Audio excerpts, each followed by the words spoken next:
Hi, teammates. This is Sean J. McCall, once again, your host for this edition of the Eurostep. I've got a great guest today, and she's not a household name, but we're going to get to that in a minute. Please look at the bottom of your screen and hit the comment section if you would like to ask a question. That'll pop up in the feed so everybody sees it. Or if you would like to ask a question and only want me to see it, hit the question mark with the speech bubble around it, and I will get to it as soon as possible. So with no further ado, I would like to bring in my guest and wait, and then I will kind of introduce her. So invite, let's see. So, okay, so let me fix my screen again, and then we are all ready to go. So, Alyssa, thank you for joining tonight. I appreciate you coming on. We're going to just jump right into it. You are not a household name in overseas basketball, but that's not why I asked you to come on. I mean, that's actually exactly why I asked you to come on, because I wanted to get from your perspective what it was like, first of all, your journey to coming overseas, and then what happened to that you didn't play longer overseas. And everything in between. So we're going to touch on all of that. But in the meantime, can you please just introduce yourself really briefly? Yes. So my name is Alyssa Hankins. My entire life basically was basketball growing up. I had, dreams of playing in the WNBA and big time basketball. Ended up playing Division I basketball and having opportunities to play professionally. That did not work out the way that I wanted to or thought that it would, but that quickly led me into coaching. And then from there, I think I realized like the X's and O's of coaching wasn't my passion. It's the movement, it's the individual skills. And I think my bosses picked up on that as well and quickly had me out on the court with players doing that type of work. And that's just really what that's my niche there that I've fallen into. Let's start with, you said before that you come from a basketball upbringing. You were always around ball. How did you start with the love of basketball? To be honest, it's a very, I was probably 6, 7 years old. I guess it was, 1996. 97, 98 when the WNBA that first year. Rebecca and I remember turning Lobo, all the big stars. Rebecca Lobo was one of the big stars that year. They had Lisa Leslie. Yeah, okay. Yeah, the old crew. And that's actually the first game I ever turned on. I'd never even seen a basketball game on TV. I think even in kindergarten, I started playing out with the boys, on the blacktop. But then I can remember turning on that, the old school box TVs, the little TV I had in my room, and turned on whatever channel it was on, and the LA Sparks were playing the Houston Comets. So yeah, you had Leslie, you had Cynthia Cooper, Cheryl Swoops was still playing, all those like the OGs, the originals. So watched that game, and then I think the second game I watched ever was like Sacramento versus I don't even remember who they were playing because Tisha Pinachero. I just zoned in, and that instantly it was like, oh, that's what I want to do. So that's when it like clicked. I just saw it and wanted to go do it, and then I just started in the driveway every day. Just hooping.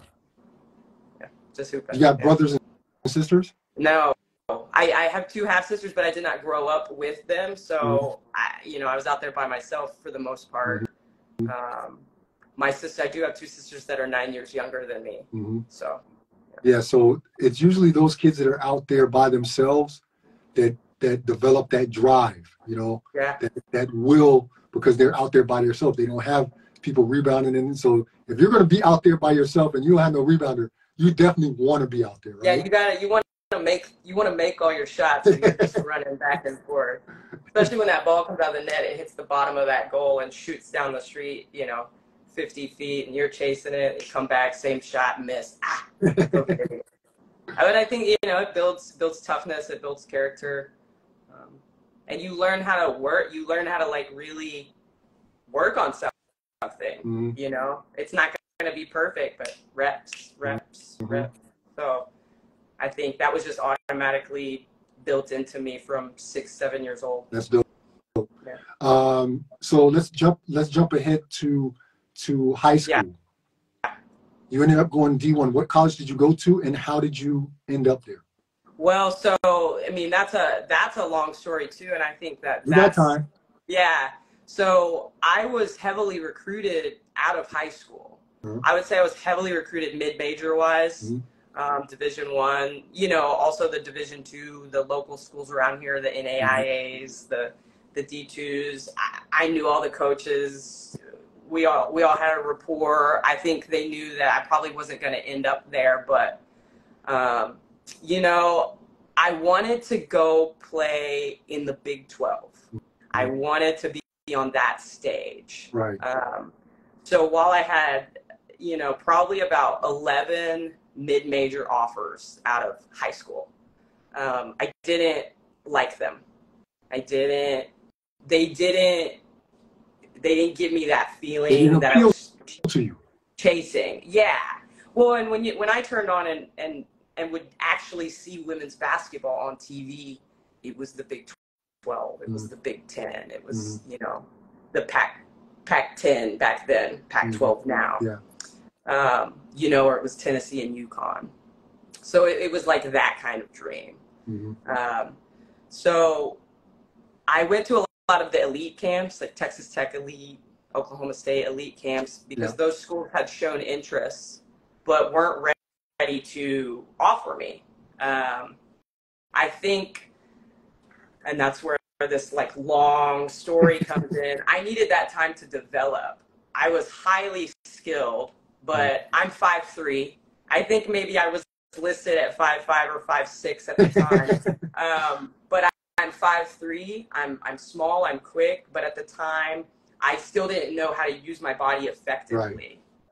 So a couple of the Big 12 schools had shown interest, but thought, you know, maybe you need to go develop somewhere a year and we'll pick you back up. So I actually signed with Central Arizona Junior College out of high school, primarily because Oklahoma State wanted me to go there. And I was all about Oklahoma State at the time. And that's where my mentor that I've mentioned to you, that's where she was working and coaching. So I wanted that dream. Central Arizona was one of those feeder schools that feeds these certain big programs. And so we got it all set for me to go out there, but I was an only child raised by a single father. So we took that trip out to Central Arizona, and I told my dad to take me back home. Really? I didn't want to be 17 hours from home. How far along in the trip were you when you told your dad to turn around? I think I started like hinting at turning around maybe halfway through. Wow. But I didn't get like serious about it until we were there, and it, you know, reality set in that this is going to be your new world out here in the desert. Home like, and yeah. And like dad's going to go home, and you know, at the time you're young and you're like, oh, I want to get away from home. But then when you get into that reality, it's like, okay, well, everything I know is back in Oklahoma. So we communicated with a few schools.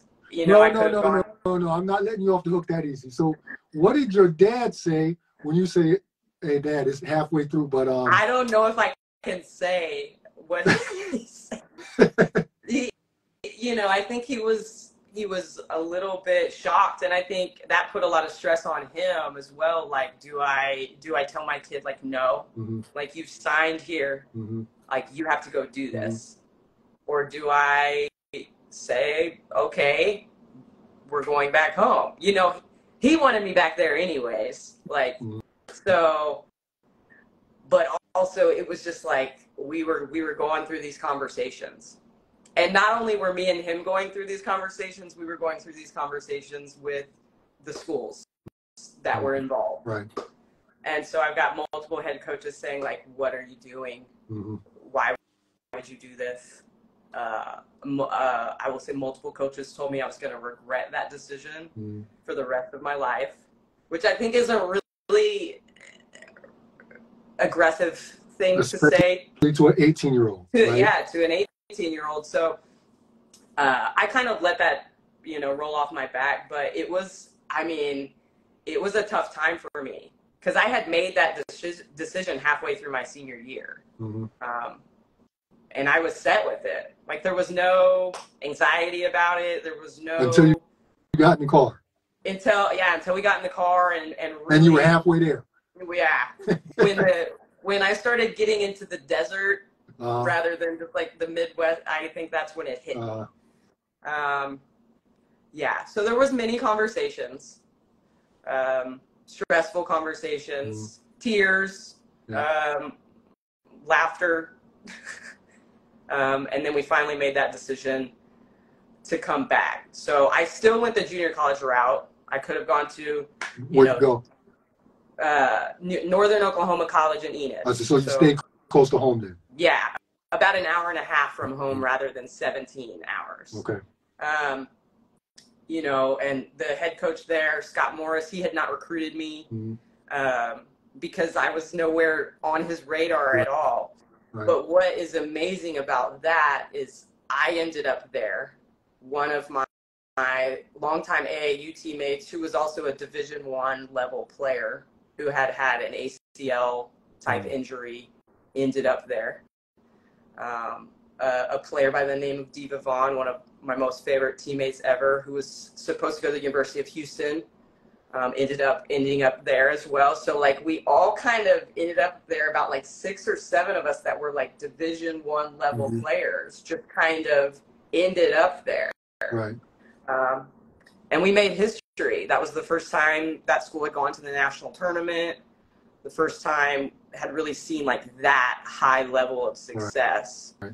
So I think back to those coaches telling me I was going to regret that decision. Central Arizona did win the national championship that year. But I feel very proud of what we did at Northern. So, good. Yeah. So that's... After you leave Northern, you go to? The University of North Texas. Okay. How did you like your final 2 years at North Texas? So I will say, with no reflection on the University of North Texas, my junior year was not great. Mm-hmm. And I think that was just, from the top down. But changes were made. My senior year was great. My senior year, we really made a turnaround. We actually had one of the biggest turnarounds in the country and played to the level we should have been playing at. But I will say the difference between my junior year and the difference between my senior year, in my opinion, just comes down to the leadership, the coaching. Sometimes it's like that. Yeah. Sometimes. So junior year to senior year, completely different experiences. Mm-hmm. My junior year at North Texas had me questioning if I wanted to continue playing basketball there. Right. But that's pre-transfer portal. Of course, there's nothing back then. Yeah. Yeah. It's rough. And are you going to go Division I to Division I in your junior year like that? Probably. Division I to Division II, I could have dropped down. Right. But I still had that professional dream also. Thinking I needed to play at the Division I level to make that happen, which I know now is not true. But when you're that young and that's all you know, you kind of get blinded by the fact that, okay, I have to be D1 in order to make it. Of course, there's a lot of men and women that have come from smaller schools now that are playing in higher leagues in WNBA, NBA, or all over Europe for sure. But back then, it was either D1 or bust, right? Yeah. Yeah, and it was, it's a pride thing, I think, sometimes, an ego thing. A status symbol. Yeah. And you don't want to, and well, not that it's a failure, but at the time you feel like, I have failed. Right. So it was tough, but I will say I played for a great coach my senior year, Karen Aston, who was at the University of Texas previously. She's at University of Texas San Antonio now. And she was hard on us. But I think I learned more in that year than a lot of the time I had spent playing basketball. So I take that senior year is so valuable. So valuable. So your senior year, now you said that you really wanted to play pro, like WNBA or something like that. Was there a moment where you thought, okay, maybe the WNBA is not going to happen? Let me think about playing somewhere else. Let me think about overseas. Did you have that kind of moment? I did. I think my junior year had me really down. And we talk about mental health so much more now than we did back then. Yeah. I mean, when we were in school, I feel like, there was counselors available. Not the same. Yeah. Not the same. Not at all. And it just wasn't talked about.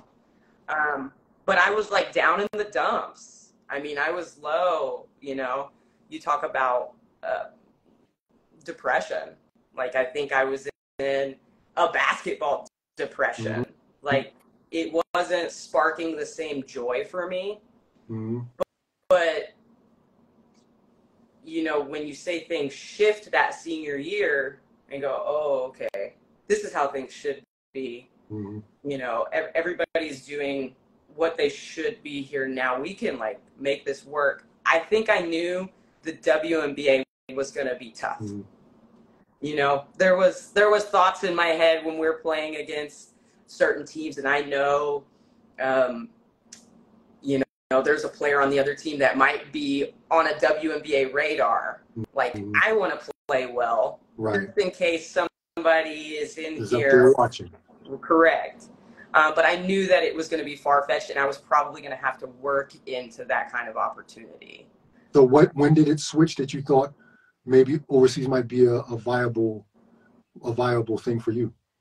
Honestly, when the first agent contacted me. That was going to be my next question. How did you do it? Did you have an agent or not? So, I think, again, my senior year was much better, but there was an event that happened that year where I lost my mentor in a plane crash. And that brought me down too, because I wanted to make her proud. Was that after your senior season, or was it during the season? It was November of that season, so right at the beginning. Okay. And I think it fueled me a little bit. It brought me down, and I never dealt with the grief, but I played for her that non-conference schedule. All through those games, I played my best basketball, I think, when we were playing, Oregon State, University of Alabama, SMU, even those out-of-conference games during that time period. I feel like all of that energy just fed into those games. But it was disappointing because I wanted to make her proud and felt like she was watching, but she wasn't experiencing this with me. Right. But I don't know why that agent reached out to me after the season. I don't know if I was just on a list. I don't know if somebody said, hey, this kid has pro potential. I don't know how. Yeah, you never know why. I'll never know why. But it did happen, and that's when I went, okay. Let's do this. Yeah. And that first agent, was that a situation where you just took the first agent that came, or did you ask questions? Were you interested in the whole process, or were you just, okay, well, I'm just going to follow what this agent said? So I will say I did my research on the agency and that agent, and they had done very well for quite a few Americans. The agent was actually out of Germany. And I saw how many Americans had been placed. And I think at that point I was like, oh, okay, well, I'm going to work with this agent. But I didn't really, do my research on the whole grand scheme of it. Yeah. Oh, no. I was very naive to a lot of it. And I would say the communication was so hard because I'm having to, the time difference. So balancing that and then talking to her about this club is interested, this club is interested, this club is interested. Well, do I wait it out? Or do I take this offer? Do I take this offer because like it's a good offer right now, or do I wait it out? I wanted to go to Finland. I think at the time. I had a few different countries, a few different clubs interested. And I wanted to go to Finland just because of what I knew about Finland at the time. Okay. And I thought that would be a great place for me to go. Okay. And I waited and I waited and I waited. And my agent was like, you need to take this offer because we cannot wait any longer for Finland.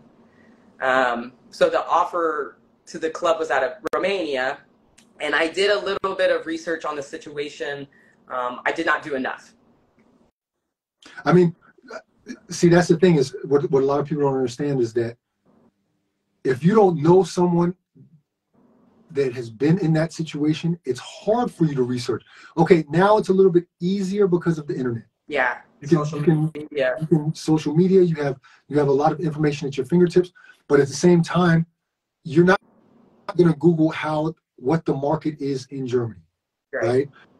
You're not going to Google a lot of things that you need to know before you come overseas. Right. And that's the thing that if there's not somebody there to help you, or I mean, of course, agents should do that. That's part of an agent's job, but really, realistically, agents are thinking about their payday. Right. Get to a job so they can get some money. So there are some very good ones. I don't want to lump them all in the same boat, but there are some good ones. But there's a lot of them that are just interested in their paycheck. Yeah. And so for them, it's only about bottom line. It is not about educating players on what to expect or anything, the bank account situation, taxes. I don't know. There's a whole lot of things that actually, shameless plug, that I cover in my book that would help a lot of players, right? Yeah. So, and like if I had been able to get on Instagram and come across somebody like you back then the story could be different. But we didn't even, Instagram wasn't even, it was still, I think, barely and it was just pictures. Yeah. Yeah. We didn't have TikTok. It was a different world. I remember getting on the computer and having to download software just to clip my own game film and rip it from the CDs, Right. So, yeah. I think what you're doing is what's needed. Yeah. Thank you. Thank you. So you are, do you remember what month it was that you actually signed the contract to go to Romania? And how long was it between the time you signed and you actually left? 2 months. Okay. So you had time in between. Yes. How did you prepare, or did you prepare? I did not prepare. Okay. And I will say a lot about that. Like, I think I never grieved the loss of my mentor because I was too busy playing Division I basketball. Right. And like trying to get it done. Like, let's get this done. Whatever, the schedule is waking up at 5. We've got weights. We've got film. We've got practice. You've got class. You're full on. Yeah. Yeah. I never grieved. And I think after, going through that season, I think I was in a relationship that whole time during college. That relationship was over. College basketball was over. I had just lost my mentor. None of my family wanted me to go overseas. None of that. Like, there was no support there. Because unknown. Yeah. And I think you see things, like, for instance, what just happened with BG. Not necessarily that it would be the same situation, but that was their fear. Something like that would happen. Right. So I think I was just like 22 years old, trying to figure myself out while grieving, while not preparing for this kind of a situation. So yeah. Okay. So you get on the plane, you get on the plane and go to Romania. What was your welcome to Romania moment, or welcome to Europe moment, where you were like, okay, Dorothy, I am not in Kansas anymore. When nobody spoke English to me for like the first 3 hours. Mainly that, like, I just think. First time abroad? Yeah. Mm-hmm. Well, you know, yes, overseas. You can't count Mexico. Okay, Mexico and Canada don't count then yet. And yeah, first time being, I think, in a culture where it was just different. Mm-hmm. It was just very different. Yeah. And I will say at the time, I don't know if it's still the same. There was a lot of corruption. Mm-hmm. There's just like this feeling in the air. Mm-hmm. Like, and at the time, I did not like it at all. How long were you there? 1 month. What was the basketball like in that 1 month? Did you notice the difference in style between what you were used to and what was going on there? Yeah, I will say like there's an adjustment because, you know, like at every club and every level, you know, I think it was played faster. I think it actually fit me better. Mm-hmm. Whereas when I was playing, you know, in the NCAA at the Division I level, it's so much about this, like, just get it done. The system, this, come here, set a screen. Like, it's all very, to me, felt like I was in a box. Like, and that's not how I like to play. I mean, I grew up on and one street ball. So I want to flow. I want to create. Like I mentioned, Tisha Pinachero. I want to throw the flashy pass. I want to throw a full court, like, bounce pass that just skids right off the floor into their hands. Like, I wanted to do those things, and I felt like I did actually have the ability to play like that more. But I don't know if I felt at the time, I think I selfishly and like immaturely thought I should be somewhere else at a higher level. At a higher level, right? Yeah. Right, but sometimes that's the thing. You got to get your feet wet when you're a rookie and you don't know what's going on, and then see how you can go up the ladder. But especially Americans, when they first come over, they don't understand all of that. Yeah. They don't. And I didn't. And I was like, why am I here? And, you know, knowing now, you stick that first contract out, another one comes. Right. Another one comes. Right. Another, you know. I don't think I was willing to do that at that point in my life. Yeah. And I honestly don't think it would have been good for me to stick it out. I think I did need to come home and kind of heal. And finish your grieving process. Yeah, and just figure out who I was as a person. Without basketball, I think maybe I should have. And now I think about, you know, we've talked about even recently, I've thought about like going. I think I should have gotten back into that space and gone and done it and committed to it and seen what I could have done. But okay. I did need to come back and figure out who I was without it in order for me to be the best version of myself. So you go back home after leaving Romania. How long did it take you to decompress, to grieve, and to find yourself basketball wise again? How long did it take? A year. A year. I would say maybe 2 years, really. I think about 2 years after that. So I went home and I kind of didn't do anything for a while. Coached a little bit of AAU, you know, people wanted me to coach a little bit of AAU ball. I didn't want to like fully commit to it. I think I was mad. I was like angry at the sport. I was like mad at basketball. But I still did a little bit of that. And then more than anything, realized I had to make a living for myself. Like, you got to survive. You can't, you know, just keep going through this process. So I went and worked at a junior college in Oklahoma, Miami, Oklahoma. Shout out Northeastern Oklahoma State College, NEO. And I think that time there really like healed me, helped me and healed me. And I think part of that is the coaches there. Jim Rowland, great coach. He's been there forever. Gets kids from the JUCO to the D1, you know, international players come there. He does a good job. Him and April Pons were coaching there, and they took me in. I was the third assistant, and they really they helped me get back into that groove. And just be like a normal person again, you know. So coached there all that year, you know, 5-6 hours on a travel bus to JUCO games, 5-6 hours back, doing laundry, cutting film, talking to coaches, going recruiting small town Oklahoma. And then Jim said, you know, you really stand out with working with the players. He said, you really do a good job working one-on-one with the players. And I was actually at the time working with a couple of players we had there from Slovakia. And they played, one of them at least, played on the Slovakian national team after that. But we had a girl from Spain, we had 2 from Slovakia, and I really worked with those international players a lot. And I think that just really gave me that next vision. Like, okay, I'm good at this. I like this. It got you back on your feet. Yeah.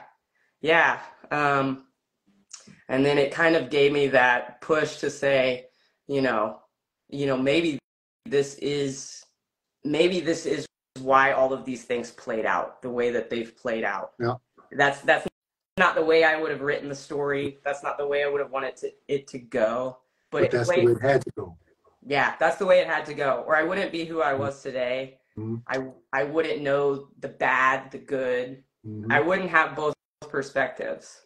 So as much as like I can say I'd like go back and I changed this and I changed that, I don't know if I'd be doing the same thing that I'm doing. Yeah.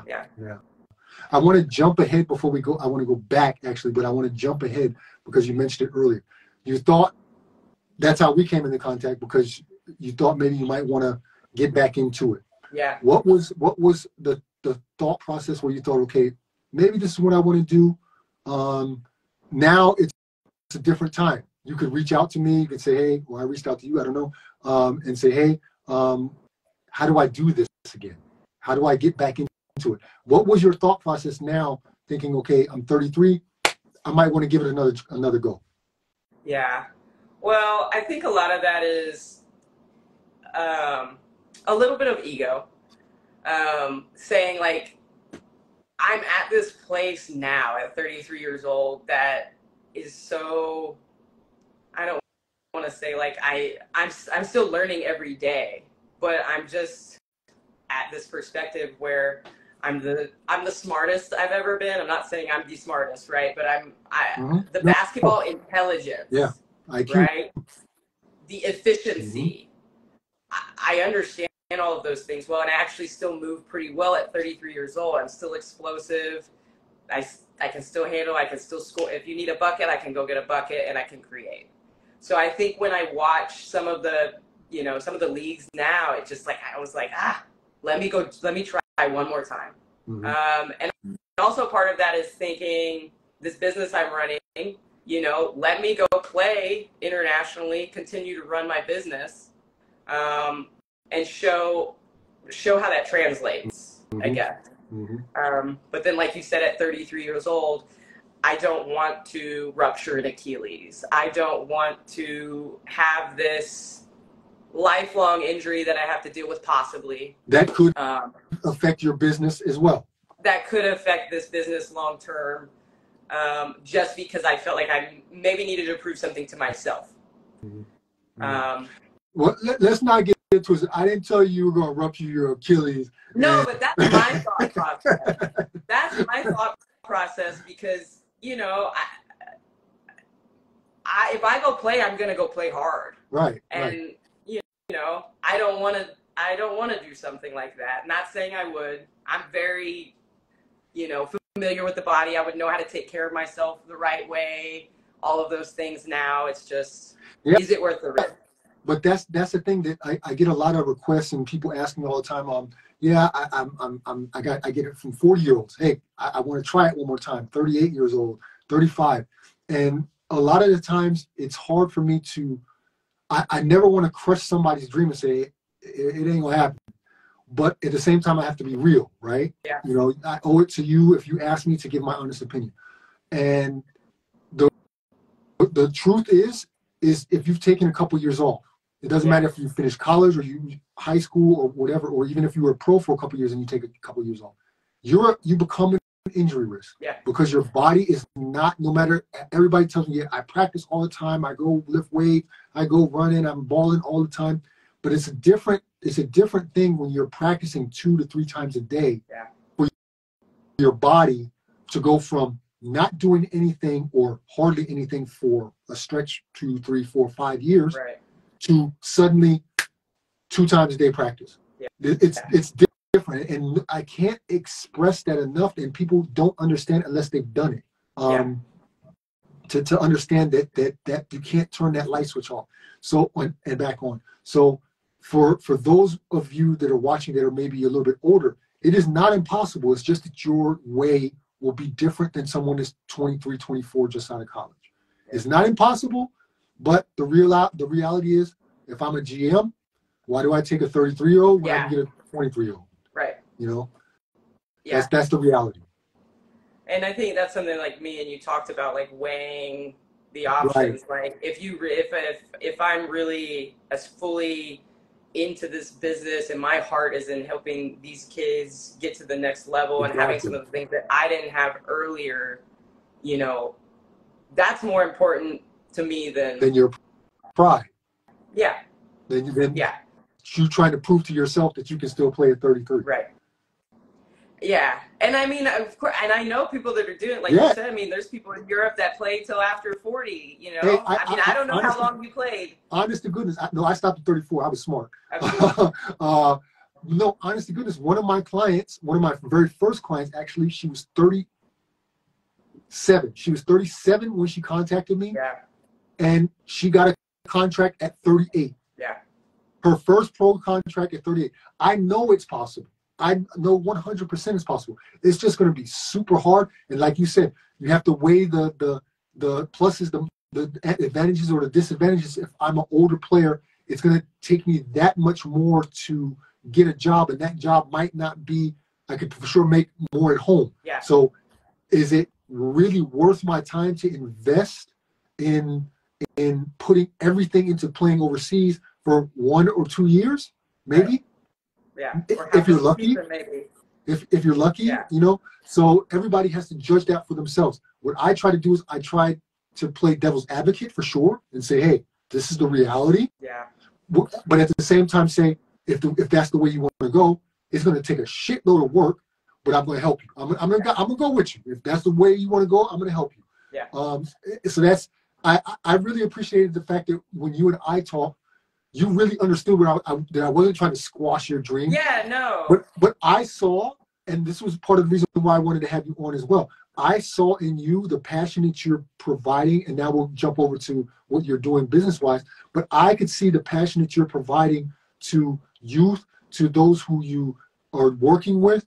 And it's like, why would you leave that to do something that you don't really have to do when you're actually doing something for the good of the community? Right. And that was our kind of thing. And I was really appreciative that you took that in and you saw it yourself too. Well, I wasn't trying to discourage you or anything. Well, yeah, no, and I really appreciate it. I even spoke to my partner about it. I said, like, you know, that makes sense. Like, I don't need to go prove anything to anybody else. I think maybe I wanted to prove something to myself passively, but I also don't need to prove that to myself because I know what I'm capable of, but like what I'm capable of is being used for this. Right.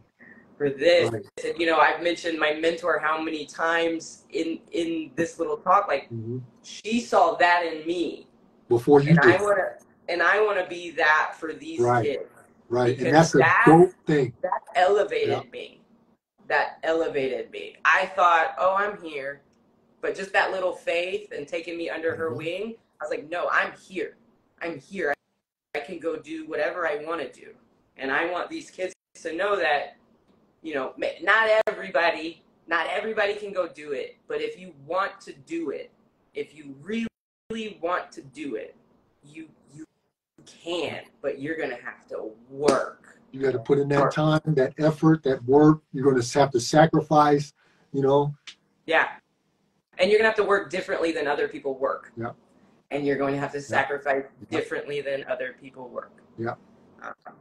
So let's get into that. I appreciated you speaking to me the way that you did. Thank you. Yes. Let's get into what you're doing and your business, and plug yourself up as well. But let us know, what are you doing? We've kind of briefly touched on it, but what are you doing? So I'm doing player development. Mm-hmm. We'll call it that. Skill enhancement. Everybody wants to call it different things, but Mm-hmm. I'm working one-on-one with individual players, you know, up to teams and groups, on just developing skill sets. So I think one small effort built up over many times, that's how you develop that full player. Mm-hmm. And I primarily work with guards, you know, Mm-hmm. but I'm really trying to create a different space for the girls here. I think you see so much energy and money, facilities, effort put in on the boys' side. Right. And even here in Oklahoma City, where I currently am, we have the Oklahoma City Thunder. The boys have it right in front of them. Right. It's right there, that example. Right. The girls don't have that. Right. They don't have their own spaces. Mm-hmm. They don't, it's getting better, but it's not where I want it. Mm-hmm. It's not where I want it. And I want them to feel like they have the same opportunities that the boys do. You want to go play in the WNBA? Let's work. Mm-hmm. You want to go play in Europe? Let's work. I mean, the WNBA is usually their first. Of course. That's what they want. No, hey, think about it. Come on, let's be realistic. Oh yeah. Nobody goes and practices with a personal coach, thinking, "Ooh, I'm going to play in Europe one day." No, that's bullshit. I'm going NBA. I'm going WNBA. Right. And then, you know, there's 144 spots. So let's work. Let's work. Like, let's work. And that's the other thing. I want to teach these kids what work really is. Mm-hmm. All this stuff that you see, and I mean, I post content as well, but it's highlight culture. And what does working when nobody's watching actually mean? Yeah. I mean, I might be recording you a little bit, but nobody else is out here watching this. Can you be that kid in the driveway chasing the ball down the street 50 times in a row and shooting the same shot? Yeah. Can you keep up with that? Can you sweat out here? Can you bleed out here? Can you work out here? Learn to love it. And learn to love it, love the process. That's one of the things I think I was missing in my early development. I was highly skilled because of and one street ball. I mean, I was handling the ball, hot sauce, the professor. I was emulating them, and that built my dexterity, that built my ball handling skills, just reps. Not to say I was coming out in my organized games and throwing the ball off somebody's forehead and like, I wanted to, but I couldn't do that. But it just built that skill that, okay, if I need to make a behind the back, then a crossover and go lay it up, that's easy because I can do all this. Mm-hmm. So that I want to teach them that you have to obsessively work at it. If you want to be one of those 144, it has to be obsessive. Yeah. Obsessive. Yeah. Keep a balance. Keep a balanced life, right? But work. No, it's true. It's true. What age groups do you primarily work with? I would say right now, I primarily work with middle school age girls. I am working with quite a few like really talented high school players here as well, but the majority of my clients right now are middle school age, which I think is a perfect age to start really focusing on development when we're talking about change of speed. I think that's the biggest struggle at that age. You'll find players that are really skilled and really athletic, but can we stop and then go again? Or can we go slow, too fast? Can you change your pace and change your level? So that's what I want to give them, what I didn't know until I was 20. 22. That kind of development. I want them to have that now and here. Yeah. I think that's a great thing you're doing, and especially, like you said, the boys have their goal right there. They have the Oklahoma City Thunder, and that representation is important. The representation is important, and for you to go out there and really take the scepter by the hand and really try to do something in your community. Each one teach one. Yeah. Like it's got to start somewhere, and I think that's great what you're doing, and I really want. I'm so glad that we got to talk, and I could kind of give you that perspective, like this is your calling. Yeah. Like, you already knew it. Yeah. But, that I could say like, hey, I can see it. Yeah. This is what you should be doing. Yeah. And I'm so thankful that we got to talk, and that's the positive of social media too. Yeah. I mean, it's a whole different world. These kids got to take advantage of it. Kids, older international player, like take advantage of all of it. I saw you had a conversation with somebody that was just on the show, and you can make a living off a contract where you're not making very much money. You can still make a living. And the world is so much different. Mm-hmm. So. Yeah. Okay, we're almost at the end. I got a couple of quick answer questions for you. I'm going to say a word, and you just say the first thing that pops in your mind. Oh, no, okay. Coaching. Culture. Your job goal. NBA. Your personal goal. Can it be more than one word? Yeah, of course, you can explain it. Yeah. Dream provider. That's good. Expound on that. I think a lot of these kids say they have the dream there. Mm-hmm.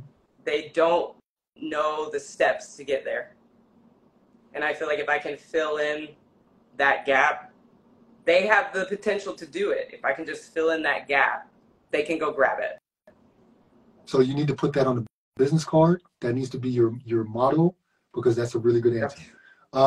Last one. Now let's get out of here. Your favorite hoop shoes of all time? Kobe's. Which ones? Oh, all of them. I just like the low. Well, not all of them are low. I just like the low ankle. Okay, so you are low. Later Nike. You are not crazy. Yeah. You're not Crazy 8 Adidas. You are Nike. No, but funny story about that. I think like 3 or 4 of my teammates were the Crazy 8s when we were in high school. The white and black Crazy 8s. The white and black, yeah. But yeah, more like Kobe. Yeah. Yeah, I'm not as much of a sneakerhead as a lot of hoopers, but I can't give you the exact numbers. I could go grab them for you. Okay, no, you're good. Okay. Yeah. Alyssa, that's all I got for you. You hit the shot at the buzzer. Thank you so much for coming on. I appreciate you taking an hour out of your day to give some really positive energy. And that's what this show is all about. And I always say, I don't care if one person watches, 3 people watch, it's going on YouTube. Yeah. The internet never forgets. I know somebody, maybe one of those kids that you're training right now, is going to look at this video and it's going to inspire them. It's all worth it for me. I hope so. Yeah, that's the purpose. And I think you hit the nail on the head with so many things that you say, like if it can help somebody, then that's why we're here. Yeah, that's exactly. So I appreciate you taking the time out. Thank you for having me. We will be in touch. I'm gonna hit you up after this anyway, but we'll be in touch. Have a great rest of your day. Yeah. And thank you so much for coming on. All right. Thank you, Sean. Thank you. Bye. Bye. So teammates, that was another one in the books. Let me fix my camera. Another one in the books.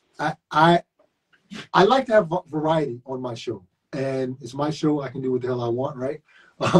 So even though she's not a household name or someone that people will be like, "Ooh, I really want to watch that." Like I said when she was on, if we can help one person see this on YouTube and it affects them in a positive way, then that's the best thing that could happen. And I think she's such a positive aura about her and what she's trying to do that I'm really glad that she had time to come on. So yeah, that's it for me. I've got another. Do I have one or two next week? I think I only have one next week. And then I'll be gone for a little bit, working the Special Olympics, the World Games in Berlin. So I'll take a week off from broadcasting. And yeah, I hope everybody's good. I hope everybody's healthy. I hope everyone is safe wherever you are in the world. And yeah, that's all. That's all for me for tonight. Old head out.